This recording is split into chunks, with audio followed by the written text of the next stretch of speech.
আপনি একটু বলছেন কিভাবে ব্যাখ্যা করবেন, এটা কি আগে থেকে অনেক আগে থেকেই প্ল্যান করা? দেখুন, যখন পশ্চিম বাংলাতে তৃণমূল কংগ্রেস সাফায়া হয়ে গিয়েছে, ভবানীপুরেও তৃণমূল কংগ্রেসের অস্তিত্ব নেই, হতাশ তৃণমূল কংগ্রেসের নেতা নেত্রী বাচ্চাদের মতো খেলা শুরু করেছে, পদত্যাগ করব না, পদত্যাগ করব না।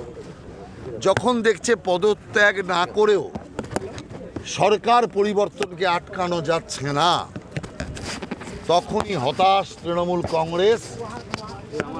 আমরা বিশ্বাস করি একদম ওপর জায়গা থেকে প্ল্যানিং হয়েছে, আর প্ল্যানিং করে একদল সুপারি কিলারের হাতে পুরো এই হত্যাকাণ্ডের ক্ষমতা দেওয়া হয়েছে।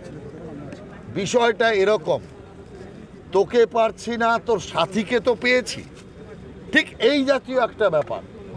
অনেকে বলবে কেন আপনারা তৃণমূল ভাবছেন, যত বর্বরতা তো তৃণমূলের। এই জেতার পরে আমাদের 3 জন কার্যকর্তা খুন হয়েছে, শুভেন্দুদার পিয়ে বাদ দিলে কার্যকর্তা 3 জনই তৃণমূল কংগ্রেসের হাতে খুন হয়েছে। আমি আপনাদের সকলের চ্যানেলে বারবার বলেছিলাম, তৃণমূল কংগ্রেস একটা সন্ত্রাসবাদী রাজনৈতিক দল,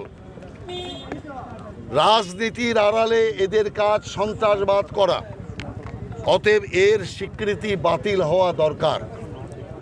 আজকে দেখুন কিভাবে অসভ্যতা বর্বরতা তৃণমূল কংগ্রেস করছে। নইলে মানুষ রায় দিয়ে দিয়েছে, মানুষ ক্ষমতা থেকে বের করে দিয়েছে, ভবানীপুর থেকে তাড়িয়ে দিয়েছে, তারপরেও বলে যাব না। এই ঘটনা ভারতবর্ষে কখনো ঘটেছে? সেই হতাশ তৃণমূল কংগ্রেস। এই ঘটনা ঘটেছে শুভেন্দু অধিকারীকে সুবিধা করতে পারেনি বলে আক্রোশিত সাথীর উপর আক্রমণ চালানো হয়েছে। কতটা পরিকল্পিত হামলা! যে গাড়ি দিয়ে আটকানো হয়েছে সেই গাড়ির 4 চাকার বোর্ড, নাম্বার প্লেট, সেটা অন্য পরিবর্তন করা হয়েছে। নর্মালি এটা হয়েও থাকে, আমরা সিনেমাতেও দেখি, কিন্তু চ্যাচিস নাম্বার, ইঞ্জিন নাম্বার যেগুলো ভেতরে থাকে সেগুলোকে পর্যন্ত ট্যাম্পারিং করে দেওয়া হয়েছে, যাতে ইঞ্জিন নাম্বার, চ্যাচিস নাম্বার এই সমস্ত থেকেও ধরা না পড়ে। এর থেকে বোঝা যাচ্ছে যে প্ল্যানিং 3-4 দিন ধরে হয়েছে, রেকি 3-4 দিন ধরে হয়েছে।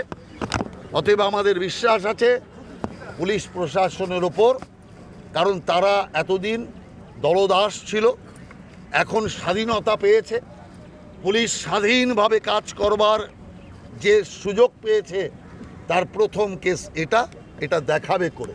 তৃণমূল কংগ্রেস বলছে যে সামনে কোনো নেতা এসে বক্তব্য রাখার সাহস পেল না, একটা সোশ্যাল মিডিয়ায় বক্তব্য দিয়ে দিয়েছে আদালতের নিগরানিতে, আদালতের তত্ত্বাবধানে সিবিআই ইনকোয়ারি হোক।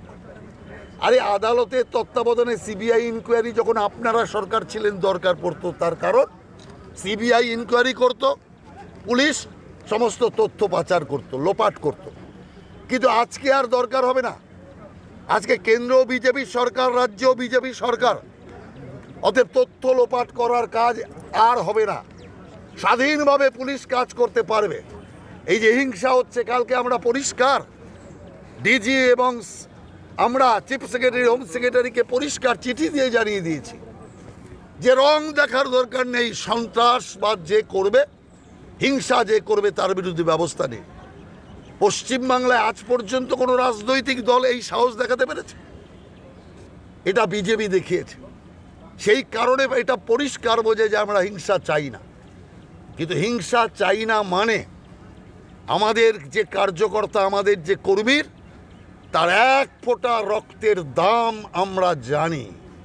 অতএব সেই কারণে ওই রক্তের পুরো হিসাব নেওয়া হবে, কিন্তু রক্তের বদলে রক্ত নয়, খুনের বদলে খুন নয়। আইনের শাসনের মাধ্যমে যারা হত্যাকারী এবং যারা হত্যার ছক দিয়েছে, যারা এই হত্যাকারীদের কাজে লাগিয়েছে, তাদের বিরুদ্ধে কঠোর শাস্তিমূলক ব্যবস্থা নেওয়া হবে, এ বিশ্বাস আমরা রাখি।